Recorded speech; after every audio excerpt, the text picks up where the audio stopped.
For the first time this season, the Philadelphia 76ers will have their full complement of their roster. Welcome to the PHLY Sixers pregame show here on a Wednesday as we broadcast live from the Xfinity Lounge. PHLY Sixers pregame show presented by Bet365. Whatever the moment's never ordinary. At Bet365, you get four 25% parlay profit boost today for tonight's NBA games at Bet365. We'll talk about that a little bit later. We'll have our pregame picks, get to the starters as well, and we'll just simply talking about, hey, don't mess around once again. Rich, Devon, and Bree here with you. She's the president of basketball operations. All of you, great to see everyone on this Wednesday night in the chat.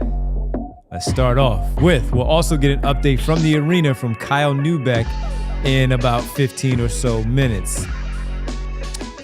My friend, full roster tonight. Kelly Oubre, Trendon Watford. Nick Nurse said before the Denver Nuggets game, yeah, maybe soon. We'll get to them very soon. Soon meant tonight. And Kelly Oubre, Trendon Watford back. Joel Embiid playing tonight as well. So are the rest of the others that are not two-way related. Good news for the Philadelphia 76ers. Great news. So I'm looking at Blue Sky right now, and my friend Sixers Adam, he says, and I trust him because he tracks this stuff pretty closely. He says, per my notes, this is the first time that the Sixers have had everybody available since December 18th, 2023. 2023. I thought Been you a were while. going to say 2024, but that makes sense because Jared McCain got hurt as well. So, yes. And Quentin Grimes is new. So, yeah. So this is the first time that they've had everybody available in over 2 years at this point. Wow. Yeah, it's great. So Devon, I guess let's start with this. Like my question that I have for you, because it's nice that Kelly and Trendon, they timed up their injuries exactly the same. Kelly has been out a long time, man. And I think some of it is that we have seen the Sixers play some good basketball in the meantime, but it's been a long time, and usually you're going to miss Kelly Oubre because he's a good player. He's somebody who fills a real role for this team as somebody who takes the toughest defensive assignments and brings a certain amount of energy every night, but he's been out for 7 weeks, man. And Trendon Watford, I remember that game against the Raptors when he got hurt. Me and you were like, "Ooh, boy, he grabbed his oblique right away there." You were like, that's going to be a little bit of time. He's been out for 6 weeks as well. And in that first month of the season, those were two players that were both playing well. I think Kelly Oubre was a little more consistent in those early weeks. Trendon Watford had a few great games sprinkled in there. Wasn't always amazing. Most notably the triple-double. Yes, but he also had some other good moments as well. But yes, the triple-double against Toronto. Thank you. He's been out 6 weeks as well. So those are two guys who are rotation-level players. And the question I have for you is, now that everybody is available, what do we think this rotation is going to look like? Now, it's probably, we might as well ask this question right now because somebody will turn an ankle and somebody will, they'll get the flu for a week, and so we won't have to deal with this issue. But it's a good problem to have. What does, let's say, your 9-man rotation look like right now?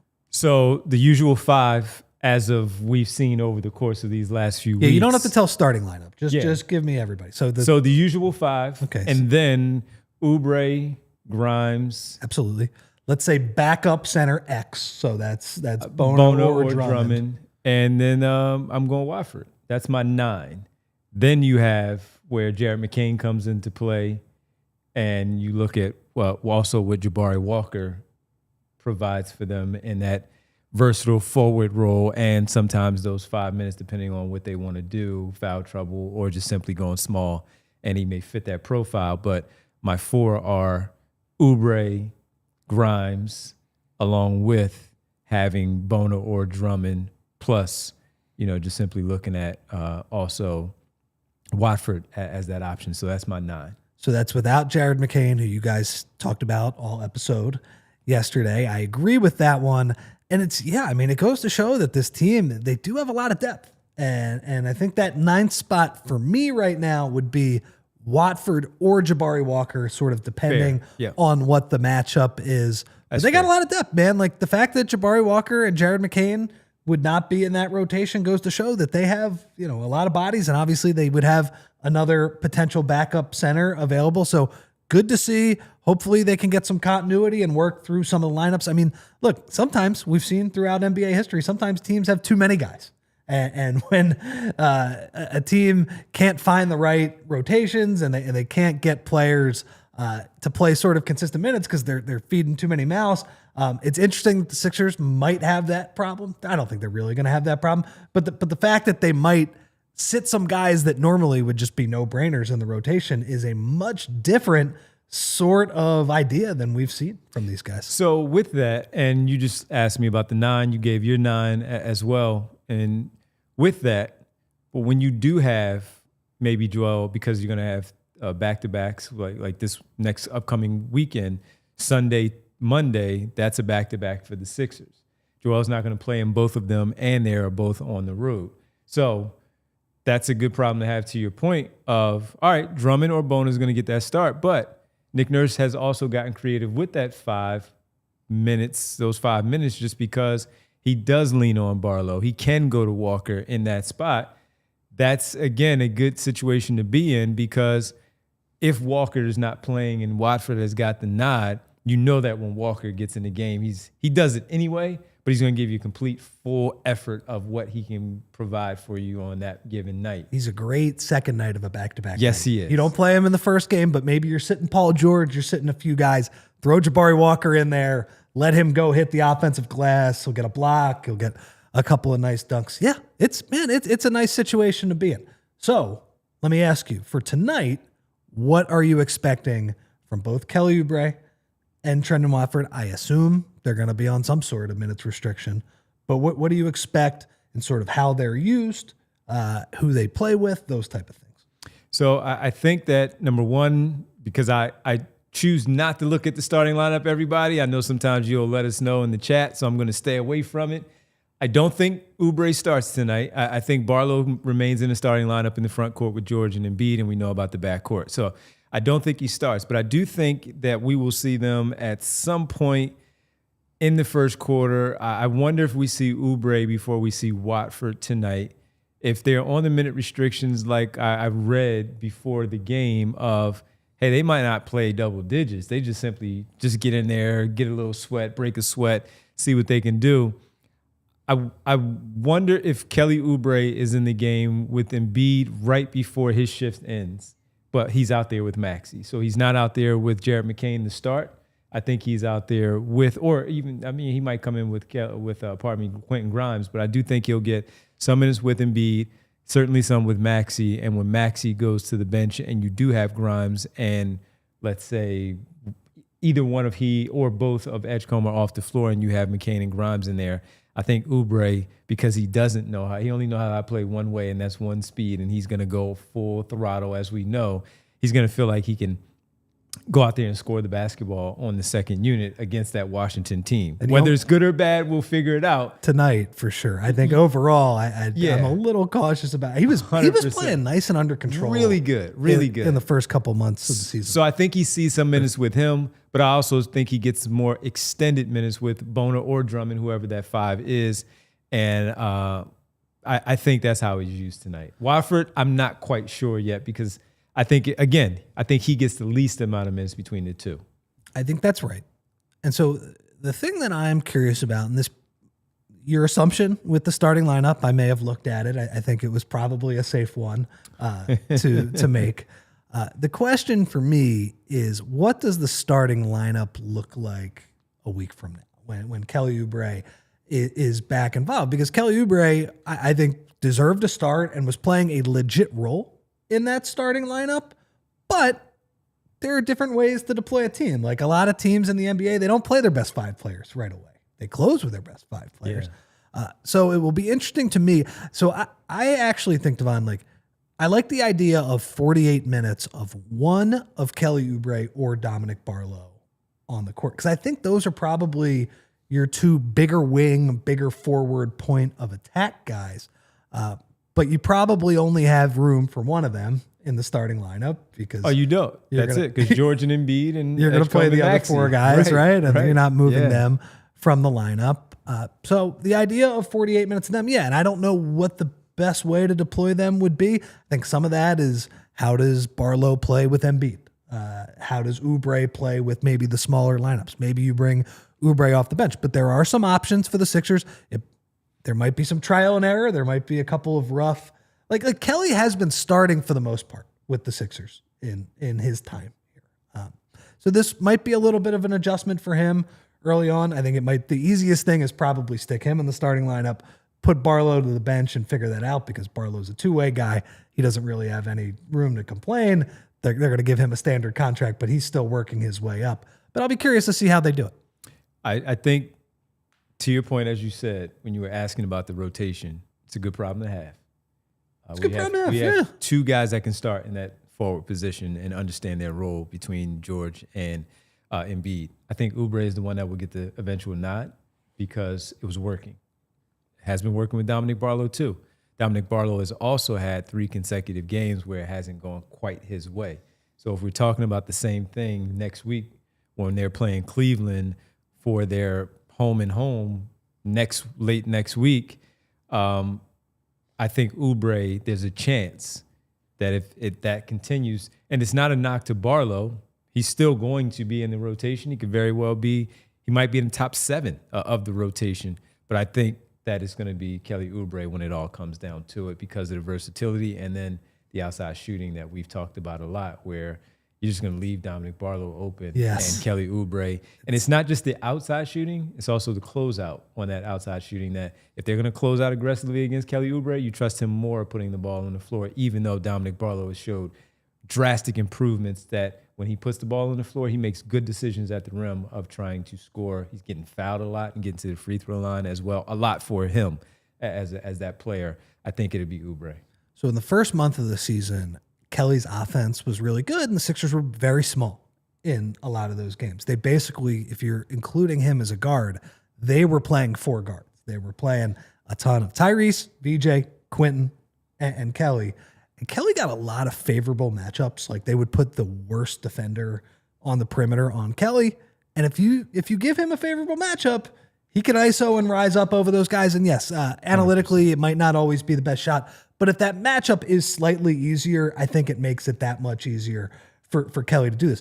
I think Kelly, now that Joel is back and now that PG is here, you're looking at a little bit different of a size team.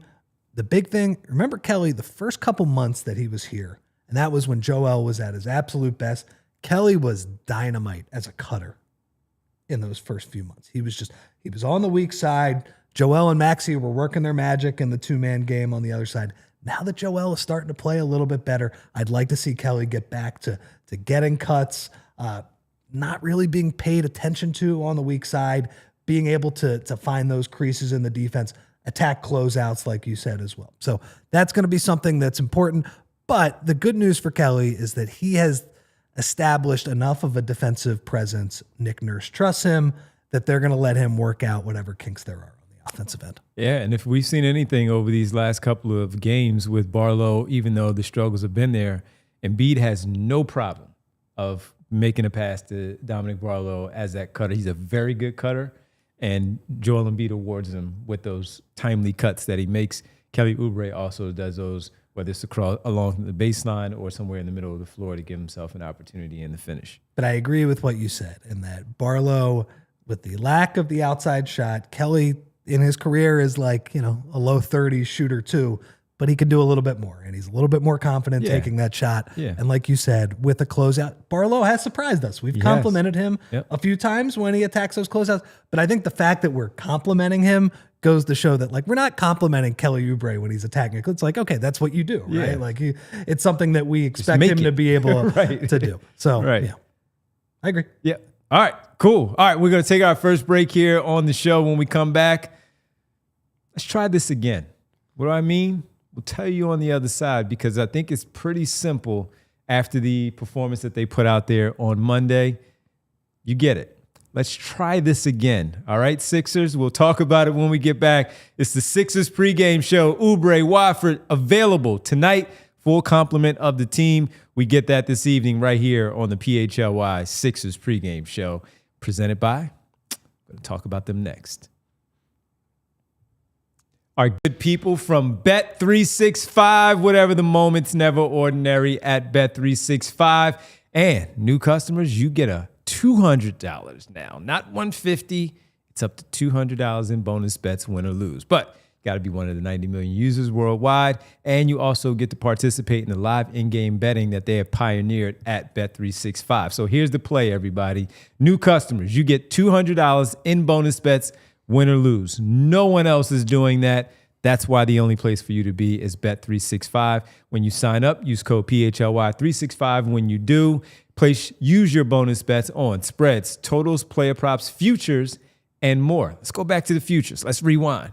You got the playoffs starting in the NFL.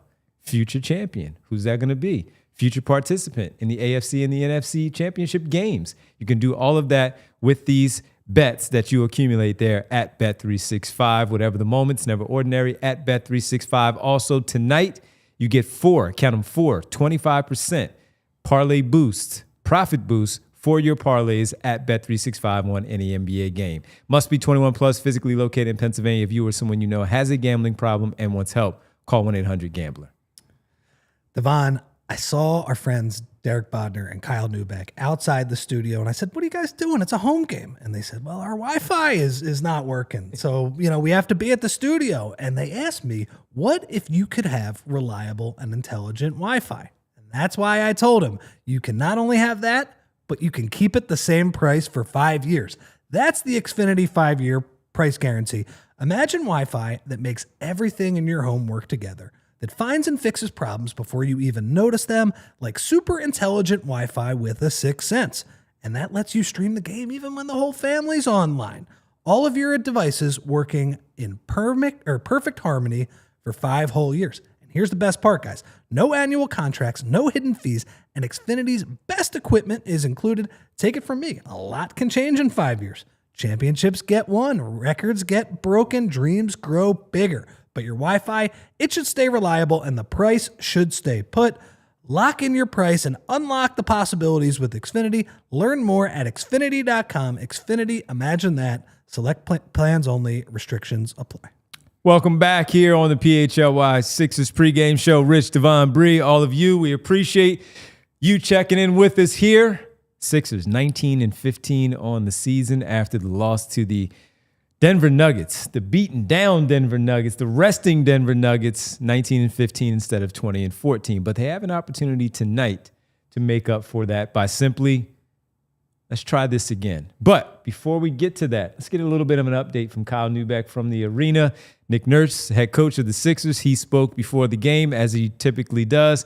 Kyle's checking in to let us know exactly what's going on with the Sixers and their full complement for the first time this season.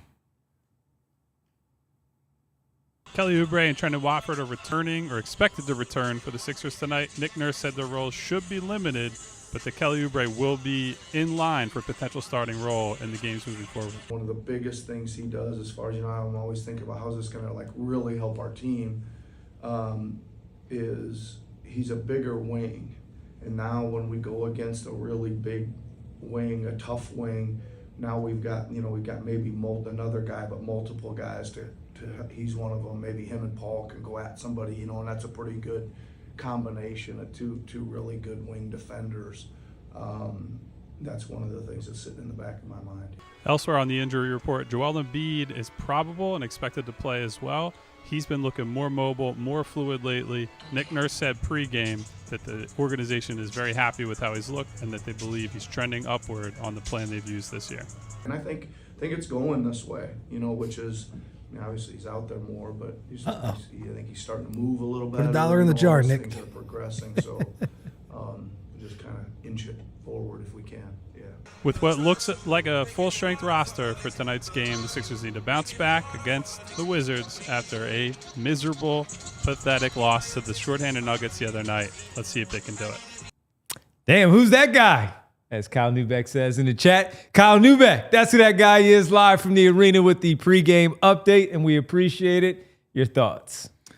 Playing off of everything that we have discussed. Yeah, I mean, it's tough coming off, as you said. I think the most embarrassing loss for any team in the NBA this year. It's rough. I mean, their record still is 19-15 and only counts as one loss. We probably will forget about it in a few months, but it felt worse than that. It was bad. The other night. Yeah, like, look, Joel is trending better physically. He plays the entire third quarter. The other night, look, I thought he was a little bit gassed in overtime, but he played 40 minutes. He said in his post-game availability, he's like, I don't remember the last time I played 40 minutes. And I didn't check, but he was like, it might have been in that playoff series against the Knicks, honestly. Yeah. So, look, I think everything is trending in the right direction. I do want to say one thing about the game the other night, because we were lighting them up, and I think watching back the offensive possessions at the end of the game, next day, take a step back, deep breath, take a watch of those. I will say they played through Joel, and I criticized that a little bit during the postgame show. I want to take that back a little bit because it's something that we were just talking about 20 minutes ago, but it's something that we're going to have to see improvement with the Sixers, and that is them against switching defenses, because the play that we really criticized was that VJ Edgecombe isolation play at the end. But what the Sixers did there, I mean, it wasn't just an isolation play. They had Tyrese Maxey screen for VJ Edgecombe. Now, over that road trip, Devon, that was a play, whether it was VJ screening for Tyrese screening for VJ, that was a play they ate on, but they were particularly hunting smaller defenders that other teams didn't want to switch on. So that's how you get the VJ dunks. That's how you get the VJ pick and pops. Denver switched everything. And I went back and looked at it. If you include the final possession of regulation, Sixers had 9 half-court possessions the rest of the game. They ran the offense through Joel Embiid for 5 of those. I thought those were the 5 best shots that they got. 4 best shots. There was a Paul George turnover there. I will say, Paul George kind of trips over his feet on the baseline. If he just makes that catch, they're going to get a good shot out of it. They're going to get VJ for a cut or Quentin Grimes for a corner 3 on the other side. So it is something, I will say, against a switching team, that's something the Sixers are going to have to be better against. Tyrese messed up the one isolate. He had a couple of rough isolation possessions. And I will say, Joel, even if it looks clunky, he does find a way to create decent looks for his teammates. Like, he found Quentin Grimes in the corner, pretty good look on a broken possession. VJ, he completely bricked that right wing 3. Again, Joel's pass wasn't perfect there, but he was drawing the defense. He found Maxey on the left wing open for a 3. I thought Joel actually created some decent shots. He had that one drive against Peyton Watson. That was really nice. And then there was the other play where VJ got the dunk. Those were also Joel post-ups. I do think we are going to see Joel late in the shot clock. That's not to say that their offense was perfect and that they don't need to be more organized and a little bit more proactive in dealing with those switches. But I felt a little bit better about the offensive process because, honestly, the plays the next day, looking back, that they struggled with were actually the guard screens. And Joel is a little bit of an easy target. I don't think he was perfect. I don't think he executed that well. But I do understand why you go to him, because he can see over the defense and sort of create easier shots. That's all I wanted to say. Yeah, no, good stuff. Of course, yes. Yes, Sir Shmooey. Rich rewatched the game again, too. Shmooey agrees with me. So if Shmooey agrees with me, I'm all good. You're all good. You're all good. All right, let's talk about again, as Rich just laid everything out, but let's try it again. Don't slip up against this basketball team. Now, look, in their last 12, they're 7-5. They're playing much better basketball. They just beat the Orlando Magic in their last game. CJ McCollum has been playing really, really well. CJ McCollum is not playing tonight, nor is Chris Middleton playing tonight. You have another opportunity against a 10-win team who is playing better basketball. George, who's been a pain in the butt in the games that. Keyshawn George is not playing either. You have to win this basketball game against this basketball team, and you see the starting lineup right there, where you do have Koulibaly and Sarr and Champagny and our guy Tre Johnson there and Bub Carrington in that lineup. Sarr gave Embiid some fits in that last game in Washington, so I expect a little revenge tonight. This will be, Joel is moving so much better over the past few weeks than he did in that first week. The first week he was moving horrendous. Remember, that's why Bona was in the game late, because Joel, number one, was on a minute restriction and he couldn't move. Sarr was giving him buckets in that game. Crushing him. Sarr was looking like Embiid against, an overmatched center circa 2022. Like he was giving him buckets. Yes. Joel was not even trying to guard him. If Joel is moving like he has over the past, let's call it 2 weeks, I think he'll fare a lot better on the defensive end. But again, these young guys have been playing better. They've been playing better. So you cannot slip up again against this basketball team. The big reason, because I just had a 2-minute spiel about the late game offense. That's part of the reason the Sixers lost the game. And I think that is more transferable to the future because Sixers are going to play a lot of close games. They do need to figure out the late game offense. In terms of this game and looking back at Denver, you know what they need to do? They need to guard the ball better, man. Like their perimeter defense was not good enough against Denver. And yes, did Denver make ridiculous shots? Like that was some of the luckiest shooting you will see in an NBA game. But the Sixers let them get hot, and they were not able to stay in front of Watson. They were not able to stay in front of Pickett. Give Denver credit for some of those shots that they made, but it was not 100% just every shot was lucky. They were getting into the paint pretty consistently, too many lapses on the defensive end. I would hope after the embarrassment of losing to a team that basically sat their entire rotation outside of Peyton Watson, that they would treat this game seriously and guard from the first second of the game. That's why Rich P says blowout watch for this game. I'm not saying that, I'm not Rich. saying it either after what we just saw. Rich, I'll wait on that one. I'll wait on that one to see if they handle the business like they're supposed to tonight. With that, again, CJ McCollum, first game he's missing all season long. Catch another break. Why is he also missing this game?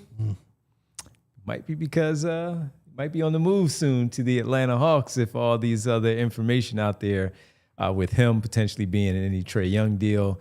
Our guy, again, from DLS Mavs, Mark Stein, reporting, he and Jake Fisher from the Substack, that lately, as things are starting to ramp up, he has also, Tre Young, looked like he's set on wanting to be in Washington. And with that, also, as their talks have continued to go along, Corey Kispert, his name has come up in this conversation because the money fits along with CJ McCollum that will potentially bring in Tre Young to the Washington Wizards. So we'll talk about that more post-game, but we just thought that was a relevant piece that CJ McCollum has not missed a game all season long. Tre Young is missing yet another game for the Atlanta Hawks. Now, he's been out for the past 6, I believe it is. But that said, he's doing so most likely because the trade deadline is now less than a month away, and you don't want anybody getting hurt and messing up the value of who could potentially be in that trade. So just a little development there that we'll watch out for. One of your favorites, CJ McCollum. CJ McCollum. We have watched many games on the couch over on the other side of this wall where CJ McCollum, win or lose, gives the Sixers fits with his mid-range game, and when he gets going, it's very tough to stop. Another one of mine of, hey, Sixers, go get him. Corey Kispert. He can shoot. He can shoot. Yeah, bring him in. But he looks like he could be at least in the talks for Tre Young. Let's get to the Bet365 picks. As you saw the starters, normal 5 for the Sixers with Dominic Barlow in the starting lineup with the other 4. And let's get to the pregame picks presented by Bet365. Whatever the moment's never ordinary at Bet365. I hit on the last game, even though it was a loss. VJ Edgecombe, 15 points, 3 rebounds. And also, I can't remember what the other one was, but we did get it right on the side for the Philadelphia. Oh, it was Joel Embiid to hit 20 points. All right. Bree only lost because the Sixers did not win, but she's been on a roll. Let's see what the picks are for tonight. As Bree's bet is, Joel gets a double-double plus 172. I'm in on this one because he's going to try to give Alex Sarr some fits tonight. Fits. You think the rebounding is going to be there tonight? I think the rebounding will be. I think he's motivated a little bit. That you know what I saw last game. You guys are pumping your chest out of there a little bit, puffing your chest up. There should be a lot of rebounds available. Number one, Alex Sarr is not. If Joel is motivated, and we saw, I think even in last game, like he was pretty motivated to crash the offensive glass, should be able to get some rebounds against them. Yeah. And if you do guard the ball tonight, there should be plenty of defensive rebounds available as well. Yes, indeed. Yes, indeed. It's not a big team. Sarr is the biggest guy that they have on the floor. Champagne's like 6'7". Koulibaly's 6'8". So not the biggest team. You should be able to do that. Mine, I had tonight, Tyrese Maxey is going to drop his 25. He's going to get 1.5 steals tonight, Rich. He's been stealing the basketball quite frequently, playing the Allen Iverson passing lanes. He went to the school of Iverson of playing those passing lanes. You talked about it the one night. Man, he should have had like 5 steals. He kept stepping out of bounds. Tre Johnson also, our guy. 2+ threes made. That's a plus 200 tonight. If you want to put those together, everybody, you can put together a same game parlay at Bet365 right now. And once again, with all the NBA action tonight, Bet365 is giving everybody 25% profit boost tonight in any NBA game. Make sure you sign up using the code PHLY365. And when you do, new customers, $200 in bonus bets, win or lose. When you deposit $10, place a bet for $5, and you're credited $200 in your account. All right. Will they bounce back? Will they just simply handle their business and pick up win number 20, Rich? In 35 games, win number 20? 36, 35, sorry. We'll see. I think they get the W tonight. Respect the game. Respect your opponent. Whether it's by 1 or 2, they win tonight's game, I think. Respect the opponent. We'll be back 10 minutes after the game goes final. And we'll talk to you then for the Sixers and the Wizards. For Rich, Bree, I'm Devon, and for Kyle and Derek as well. We'll see you after the game, 10 minutes after the game goes final, right here on the PHLY Sixers postgame show. We all silly like the mayor.